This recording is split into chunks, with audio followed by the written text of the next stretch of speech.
اس کا بھی بڑا امپیکٹ ہے۔ اس وقت ہمارے ساتھ ایران سے افضل رضا صاحب موجود ہیں، جس سے جو بیورو چیف ہیں ایران نیوز ایجنسی کا۔ افضل رضا صاحب، آپ کا بہت بہت شکریہ، آپ نے ہمیں ٹائم دیا۔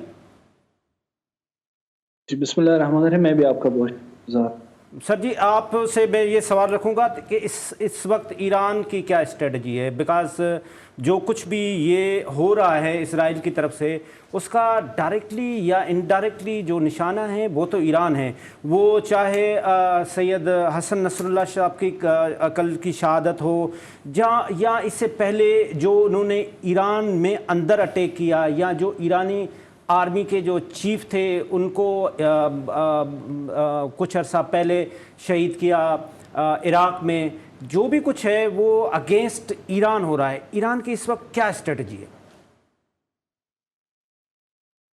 جی دیکھیں، جیسا کہ خطے میں ریزسٹنٹ فورسز کی جو ایران کے ساتھ الائنس ہے، وہ ایک ون پوائنٹ ایجنڈا ہے، فلسطین کی آزادی اور اسرائیل کی جو کہ اس کی جو غاصبانہ اقدامات ہے اس کی سدباب کرنا۔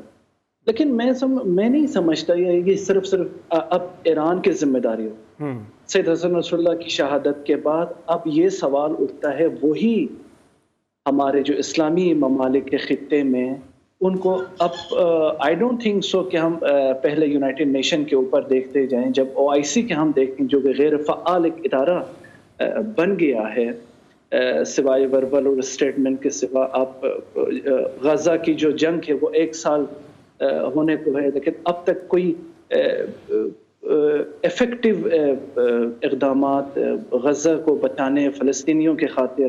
اب آپ دیکھ رہے ہیں کہ نیتنیاہو اپنی حکومت کی مدت کو طول دینے اور انٹرنل مشکلات سے بچنے کے لیے غزہ کی جنگ کو پہلے غزہ تک محدود رہی، پھر ویسٹ بینک تک گئے، پھر رافح کو بمبنگ کیا، اور اب پچھلے 2 ہفتے سے لبنان کی سرزمین کو بڑے بروٹلی ایئر اسٹرائک کا نشانہ بنایا۔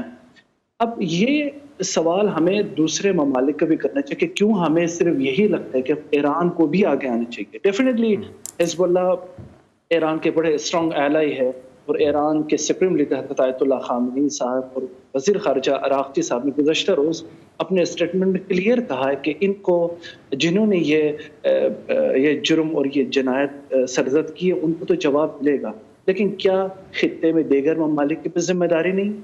کیا اب ممالک کو نہیں چاہیے کہ صرف اسٹیٹمنٹ کے علاوہ یہاں سے فلسطین کی حمایت بھی کرتے جا رہے ہیں، لیکن وہاں دیکھ رہے ہیں کہ ایمبیسیز اوپن ہیں، ٹریڈ ریلیشن شپ جاری ہے، یہاں سے فلسطینیوں کے لیے امداد بھی بھیجی جا رہی ہے، لیکن یونائٹڈ نیشن میں اور دیگر فورم میں اسرائیل کے ساتھ معاملات ٹھنڈا رکھنے کے لیے۔ رضا صاحب، آپ کا بہت بہت شکریہ۔ ہم آپ سے اس پہ تفصیلاً دوبارہ بھی بات کریں گے، اس وقت ہمارا ٹائم ہو رہا ہے۔ شبر زیدی صاحب، آپ کا بہت بہت شکریہ۔ خالد طواب صاحب، آپ کا بہت بہت شکریہ۔ اس کے ساتھ آج کا پروگرام ختم ہوا۔